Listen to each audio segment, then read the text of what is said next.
All right. Season's over. Miami Heat fall to the Denver Nuggets 94-89 and lose in a gentleman's sweep, lose to the Denver Nuggets in 5 games in a hell of a slugfest in game 5 as Miami almost was able to pull it out with an incredible run from Jimmy Butler after seemingly having no scoring for 5-6 minutes straight. Jimmy Butler then all of a sudden gives every last fume of playoff Jimmy that he has, scoring 13 straight points for Miami.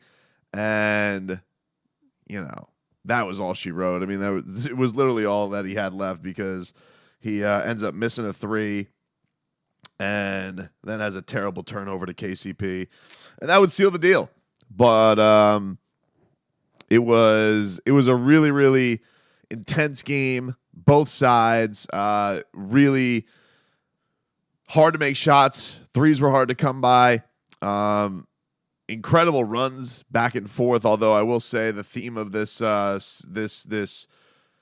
entire series has been that the second half was owned by Denver in every single one of these. Every single one of these second halves, it felt like Denver just had the little extra run, had the extra play, had the extra putback. And that was the difference. I do feel like they were thoroughly the better team throughout the series. So this isn't one where I want to sit here and say, oh, Miami could have done this, Miami could have done that. Because quite frankly, they didn't get enough from their top 2 dogs. Once again, Jimmy had that incredible run to end the game. He had a couple threes. He then got to the free throw line a bunch. And then Bam had this incredible first quarter, but I mean, after that, really felt like he left a lot of points on the table. I understand that he's got a lot of other responsibilities, but he finished this game with 20 and 12, and I think he had 14 and 9 in the first quarter. And then really it was a lot of little spurts every now and then from everybody else. Like nobody else on the Heat made more than 5 buckets outside of Max Strus, who I really do want to give a shout out to because Max Strus, and excuse my voice, I know I sound like absolute crap tonight, but Max was so hard on himself after that game 4, and rightfully so. He had a rough finals, but he had shown what he was capable of tonight, and really, really bounced back in a big way. And shots were hard to come by. That was the game today. This was not a high quality shot making game.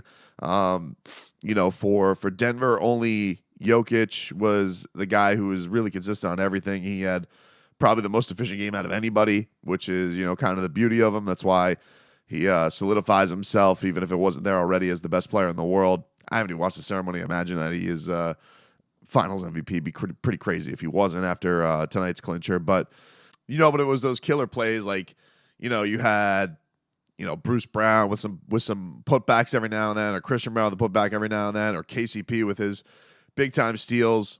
Michael Porter had a nice game for them. I mean, not like, comparatively to what he's been having in this series. He finally hit a 3 that really broke through, and I think gave them the lead for the first time in the second half. But Denver was better, man. Denver was the better team. There's no doubt about it. They won this. They won every one of their wins. Felt like they did it in a very, very different way. And for Miami, they were super competitive in this game. I really think that, to their credit, Miami could have really wilted in that first quarter because they went through a stretch there where they also couldn't buy a bucket, and it was looking really ugly there for a second. And that's where Bam really did put this team on his back and kind of right the ship and get them in a position to win. It was just the frustrating thing, I think, for him, and really one of the frustrating things of this series for Miami. And you got to give Joker credit to this, but I mean, he really, really disrupted Bam and Jimmy from going to the rim, and they were very uncomfortable attacking him, especially when he got positioned under there. They were not happy. They were not easy to just go in there, and that was a big deterrent for him. That's pretty crazy, considering some of the big guys that they went through. But they had a lot of issues attacking in there, and I think the thing that you're going to look back on this one for Jimmy, because I do think that his struggles were probably the A1 story, not really getting it going until the end there, is, why why he didn't try going to the jump shot well a little bit more early on. Why didn't he try and soften them up with that? Because it seemed like such a last resort thing. And I would think as a guy who didn't have his legs, it seemed like a strange thing that he kind of just said, oh, yeah, I got this, bleep it. And I think that's going to stick with him for a little bit.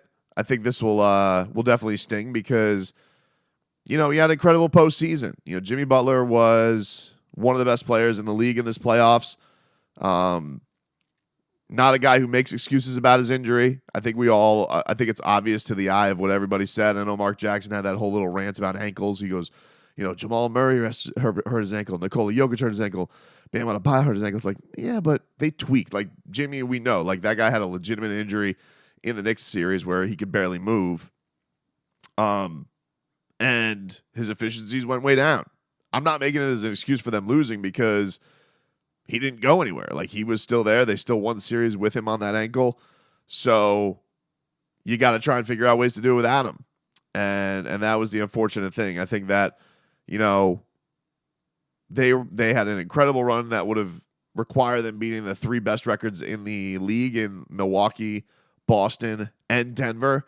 I do think there'll be a lot of soul searching after this series. Just from like the what ifs, of what if we keep the ball a little bit cleaner in that fourth quarter of game 4.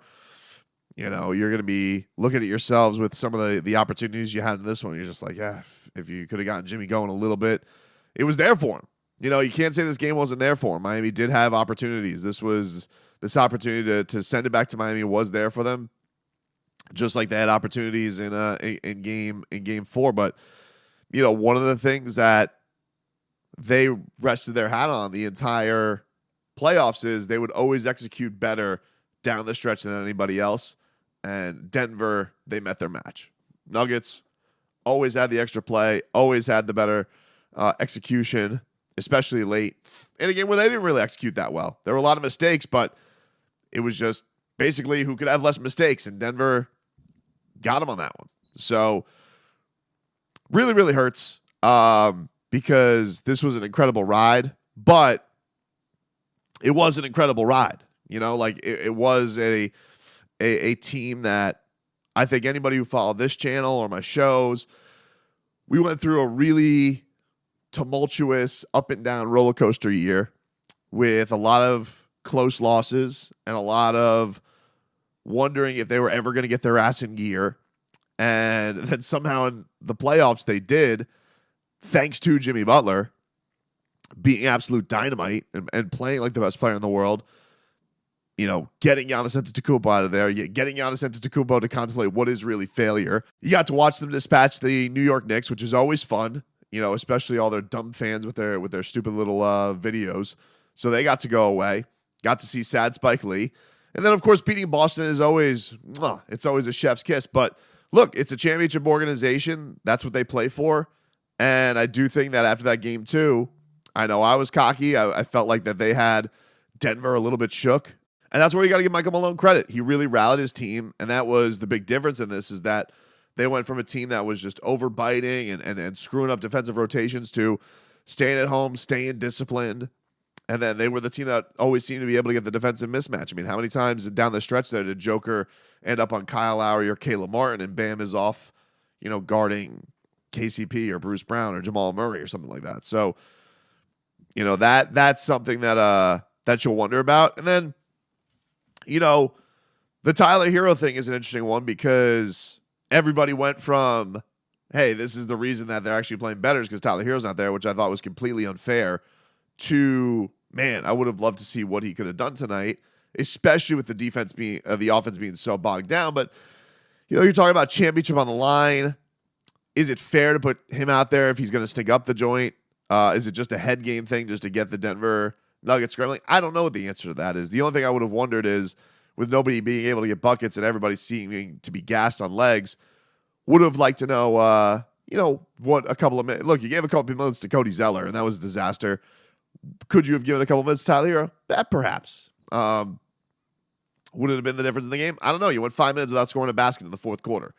So I'll definitely have that one in my head a little bit, but ultimately this run was done without Tyler Hero. Not to And I don't think it's because he wasn't there, but it was done without him. That's just the facts of it. So, I'm not going to sit here and be like, oh, if they would have had Tyler Hero, then they would have won the finals. Like, he wasn't ready. He wasn't ready. It was a horrible injury that happened to him. It was horrible luck. And, on the positive end of things, I thought that you saw Gabe Vincent step up in a big way this year in the postseason. Caleb Martin looked amazing. Duncan Robinson found himself again. Max Strus, not a great finals, but certainly a gutsy game 5 from him. So you saw a lot of growth there. I'll do another videos and have plenty of coverage of what they can do in the offseason.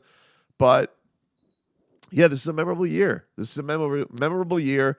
This is a core, specifically Bam and Jimmy, where I think that they're going to have to look at themselves in the mirror after this one, because I think from the middle of the Boston series through and the last 3 of this series, they need to be able to go into takeover mode a little bit more. I think Jimmy probably dealing with some health stuff, so I don't think there's other things Jimmy has to work on his game other than maybe having a little bit more confidence in that 3-point shot to go to. But certainly for Bam, like, this remains the thing. Like, he does the hard stuff so well. And you can see with Joker, like, and I know it's Joker, but I'm just saying, like, he just knows when the easy stuff is there. Like, just make the easy play, make the easy read. And I think for Bam, he does make things a little bit harder on himself than he needs to. I think that he's worked on a lot of hard stuff. Certainly has to clean up some turnovers and things like that. But certainly for Bam and Jimmy, that they have to give a lot on the other end too. So I get it. But yeah, that one's gonna stick with me. I mean, like, suppose just basically threw Cody Zeller at the start of the fourth. Bam, please, can you give what? Cody, can you give us 1 minute? No, -5. -5 in 1 minute. Jesus.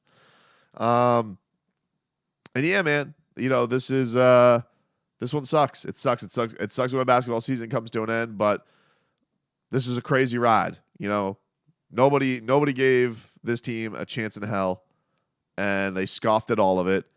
Even when analytics were mocking them, pundits were mocking them, media, this fan base, they kind of spit in the face of all that, and they went a lot further than anybody could have thought they would have, which is pretty incredible if you look at this roster. And you would have thought, if this was the roster going to the playoffs, would you have thought they would be able to do? And I think a lot of these guys shined a lot brighter than anybody would have ever given them a shot to. Kyle Lowry, although his shooting doesn't look great on the box score, I mean, kept them in this game, even giving him a chance. Like, he was the only guy in that third quarter who didn't look like the lights were too bright. So Kyle was big in that situation too. And I just think for this to come to an end, the thing that makes me sad is that it was a fun year, and I thought that they there was a lot of memorable moments from this postseason run that we're going to be that we'll remember for a while. But Jimmy does still remain in that place without a ring. 2 finals trips, 3 to the Eastern Conference Finals. And I do wonder this with Jimmy, like, are they going to put him in the position where he is going to be one of the best guys on a championship team, and that'll be his Heat legacy? Or, will he be the guy that eventually other guys will pass him on the totem pole on the team, and he'll be more like, he'll get his ring when it comes to like Alonzo Mourning did. Alonzo Mourning with just all the competitive stuff, all the iron will stuff, big in a championship run, and they got him his ring eventually. I don't know. I want Jimmy to be that guy. I want Jimmy to be that guy who gets a championship ring.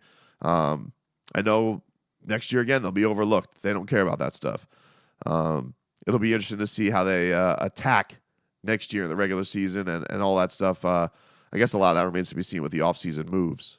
I'll close here with a couple words on, one chapter that does come to an end.